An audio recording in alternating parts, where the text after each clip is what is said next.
Hey friends, Audrey Henley here, and this is a writing wrap-up along with a small channel update. So stay tuned, lots of new things. You may notice that a few things are different. And I have this new background, so I would like to introduce you to my friends. So this is NaNoWriMo. And yeah. This is Niagara. I have 4 stuffed narwhals, and I have a narwhal painting, a narwhal mug, 2 narwhal socks, sets of socks. So I basically told people that I like narwhals, and they kind of became popular, and so people would just buy me a narwhal whenever they saw one, and that's how I have so many narwhals. They just cheer me up and make me happy. So I hope you like this setup as much as I do. I might do a bookshelf tour if you're interested later. I do not, this is it, like all of my books are here. I do not own a ton. I try to buy physical copies of the books that I really love. And also when I buy physical copies, I'm much more likely to actually read them. But I wanted to try out this background, see what you guys think. I thought it would make for better thumbnails and just like more interesting things to look at. And I tried to rainbow coordinate kind of. It's hard because so many young adult covers, at least the ones I have, are actually neutrals. So those don't really fit into a rainbow. Kind of stuck all the neutrals over here together. Writing wrap up. Let me go grab my journal and I'll tell you how I've been doing at Nano, which is now over. It's August 1st when I'm filming this. How did I do? How'd it go? If you've been following my writing videos, you'll know that near the middle of Camp NaNoWriMo, I was falling pretty behind, and I was pretty cheerful and felt like I could catch up. So here's that week. That Saturday and Sunday, I got in 1,000 words, and the pace at that point was if I wrote 1,000 words a day, I would most likely finish Nano on time. So I was trying to do that, and it was a busy weekend, but I managed to get in those 1,000 words a day. Monday I only wrote 200 words, but then on Tuesday I ended up writing 1,000, and it was a slog. Like I basically got home, made dinner, and then wrote. But I was like, I gotta win, I gotta do this. So Wednesday I wrote 500 words, losing steam a little bit. Thursday, no words. And then that Friday, which would have been July 27th, I decided I had to re-outline my novel. My midpoint should actually be my darkest moment. I kind of switched them around actually. Here's why. So essentially, I decided that I wanted to delay revealing the villain, because at the start of my novel, it's sort of like this, because the premise is it's the ghost apocalypse, and the veil between worlds is thinning, and no one knows quite why. So it's this mysterious force. And I had it that it was revealed, the essential cause of this was revealed at the midpoint. And I decided I wanted to delay that until the darkest moment. And the reason is because the villain ends up being someone that my main character knows. And so it's a very big reveal. And yeah, I wanted to change that. And I think the midpoint I've chosen works well because it reveals a part of my character that should be revealed. You know, it doesn't have to be revealed super early on, but I think the midpoint was definitely a better spot for it than my darkest moment, which is like near the end of the book. So I really like this a lot better. I'm feeling really good about the new outline, but it really threw me off. I did go ahead and reorder chapters and rewrite my outline. I decided to, you know, I just need to figure this out, and adding words at this point isn't gonna help me. So I decided not to pursue my Nano goal. I did get up to 14,000 words, which is definitely more than I would have without Camp Nano. I definitely had a few 1,000-word days where I really would rather not have written. Definitely a good experience for me, but I'm really bad at Camp NaNoWriMo and challenges like that. And I thought it might be interesting to kind of talk about that and talk about why I'm not a good fit. Like, I'm definitely not a good fit for traditional NaNoWriMo, and Camp NaNoWriMo is a lot better because you can set your own goals. But the thing is, I'm a bit of a discovery writer, so I outline a little bit before I start writing, but like I just explained, like suddenly, oh, all of my chapters have to switch around. And my critique partners know this. Like critique partners who've read multiple drafts of my work, they'll be like, wasn't this chapter like your first chapter? Now it's chapter 13, like what's happening? I think maybe I think about time a little bit differently, but for me, it's always been easy to switch around chapters. And I think for other people, they're like, what? Huh? Who does that? Girl, I'm switching around chapters constantly. It's just part of my process. I attempt to outline. I don't get it quite right, and my characters teach me how it should actually go, and then I rewrite my outline. I'm on my 4th outline now. It's not detailed, but I basically have, I'm using something very similar to Katie Tastic's 27 chapter outline, but it's actually, it's called the Hunger Games outline. And it's just this article I found on, sorry I can't remember the website, but I will link it below. Yeah, it's just this random article someone wrote about 3-act structure, and they use the Hunger Games as an example. And I think it's the examples that help me so much, because before it all felt very, you know, out here. And the thing is too, one book's, like something happening in a story, that could be one book's midpoint and another book's ending. The actions themselves aren't that important, but it's in the context of the greater story, and I think without having a good example, I struggled a lot with outlining.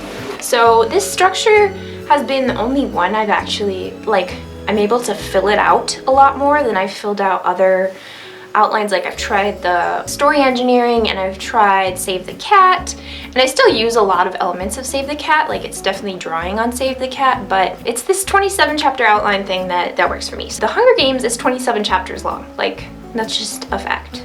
It's very mathematically precise. It's sort of like a masterclass in how to plot. I have somewhere in this bookshelf, I have a copy of the Hunger Games, and whenever I'm like, oh God, I always struggle with midpoints, and then the break into 2. You can always find the darkest moment in a story, in a movie. Like we all know what the darkest moment is. It's so easy to find. But the break into 2, like, oh man, that's a break into 2 moment. My story derailed me, and I did not decide to end up pursuing my goals with NaNoWriMo. I ended up about 6,000 words short. You know, I had other people I knew who were doing Camp NaNoWriMo, and their goal was like 50,000 words, and they wrote like way more than me, but they didn't even get to halfway to their goal, and they feel like bad about it. And I'm just like, you wrote more words than I did.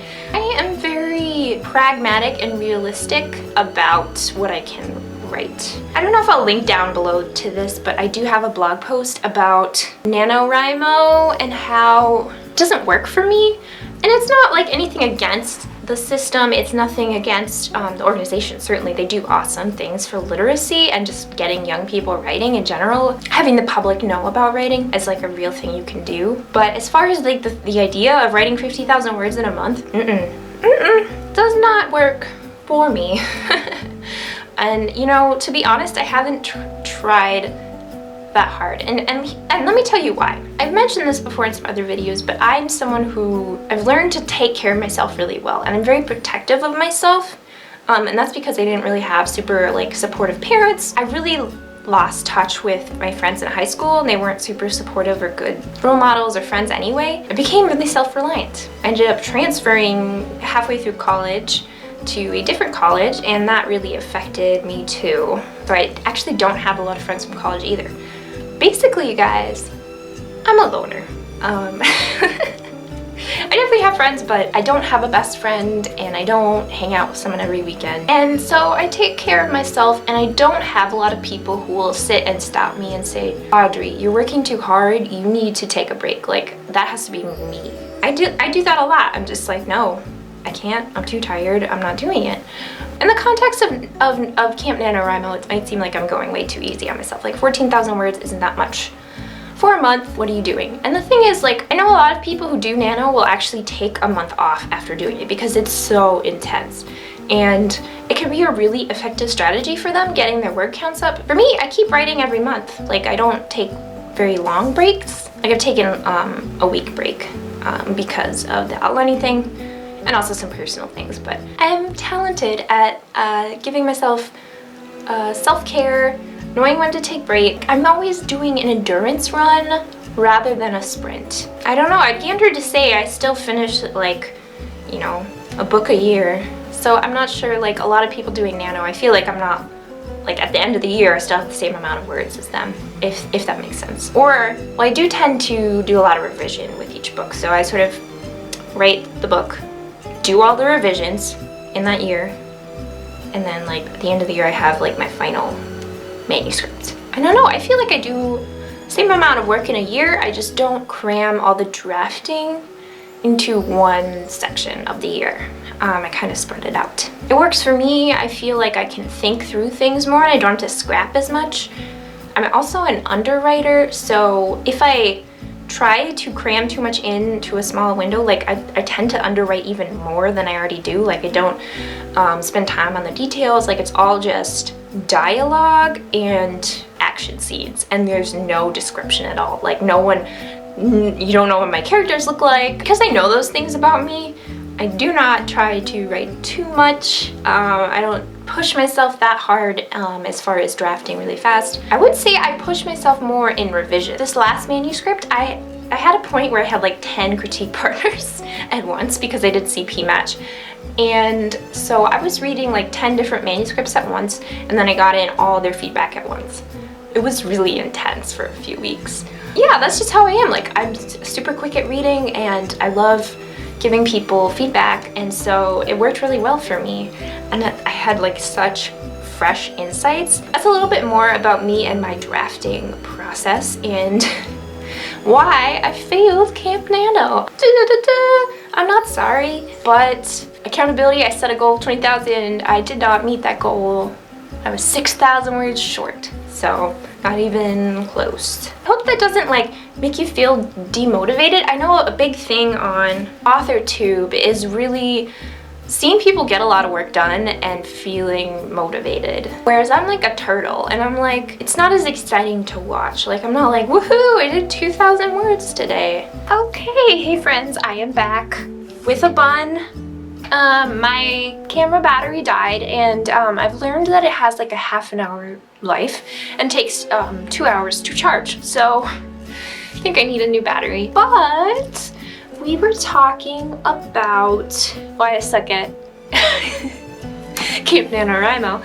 I definitely do have good writing months. I think my highest writing month that I've recorded anyway was 17,000 words. But I just want to address the fact that this is not a channel where you'll see me sit down and do the, 10,000 words a day challenge. I'm not going to participate in the main Nano event. I'm definitely gonna try camp again. I loved it. So I guess I wanted to say like this channel and just me as a person, as a writer, it's gonna be more about the long term, like endurance writing instead of sprint writing, and really focus on things like revision, how to get critique partners, how to work with them. I guess it's a good transition into this channel and some big picture things I want to do. First, I really want to work on improving quality as much as possible within my means. You may notice that the light is a little better in this video, and that's because I bought a softbox. Yay! Lighting is really the thing like that I notice, like as a viewer. If the video doesn't have good lighting, like I'm much less likely to watch it, honestly. So I really care about lighting, and I figured, I want to kind of make videos I would watch. That was one of the first things I wanted to invest in. Next, I'm going to invest in a new camera battery. So I want to invest in quality. I'd really like to work on my title cards, transitions, if I ever do like scenes. A lot of times I just do jump cuts, kind of Vlogbrothers style. Keep an eye out on my videos. Honestly, I'm pretty like open to constructive criticism. Like I'm very used to it from having critique partners with my writing. So, if you have like small tips like, hey, your background could be more colorful, or I don't know, things like that. Like don't obviously DM me and be mean, but if you want to find me on Twitter and DM me and say, hey, I have some ideas for your videos, like I'd be up for it. So just putting that out there. Let me know if videos are looking better or if like I made a change that you don't like. I want to know that and change it back. Along with that, I want to work on having shorter videos, so I'm thinking like 10 to 15 minutes is a good range, and posting more frequently. So I'm going to work more on planning my videos, planning them and stretching them out. So I think it's better to have several connected videos than like one 40-minute video like I did recently. I kind of regret doing that. I think it would have been more digestible if it was in several segments that related to each other. So you could be like, oh, I want to learn about this part of working with a freelancer, and then the next video is about like working with a cover designer instead of a typesetter. So it's a lot more planning before I actually pull out the camera and start talking. And I also want to work on doing more vlog videos. I'm bad at doing the typies, but I like talking to you guys and love telling you more about my ghosty story. Yeah, expect more of that from me. I've thought about this a lot. Like, the YouTubers I watch, the reason I watch them, honestly, is a lot about their personality. I don't watch a ton of booktubers, but Read with Cindy is so hilarious. I watch all her videos and she's amazing. Also Divya G. She talks a lot about how she is a booktuber but doesn't read, which is an interesting take. She also like designs book covers, which is really fun to watch. Like, she'll do time lapses and she's just freaking hilarious. Definitely recommend those two. But what I'm saying is personality is really what draws me to videos, so I think I should work on getting more of my personality across, and once in a while throwing in some information. I don't want this isn't like you're back at school.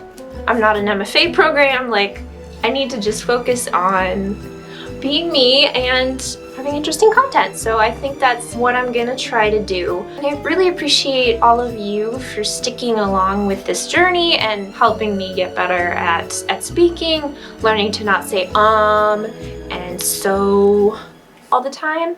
I can now pick those out in the sound waves of my videos, and it's annoying to cut out. So I think it's a real good way to teach me to not do that, because it takes so much friggin' time to cut those out. Thank you to everyone who has supported me. As of recording this, I'm at about 85 subscribers, so I think that's pretty close to 100, and that's exciting, and I really want to do some sort of fun celebration when I get there. Please leave in the comments below what I should do when I hit 100 subscribers. I'd love to do a Q&A video, assumptions video, anything like that. I could do like a live stream of me playing Breath of the Wild. Please leave in the comments below what I should do and what you would like to see for the future of this channel. Please like, comment, subscribe, hit the bell thing, and I'll see you guys later. Bye!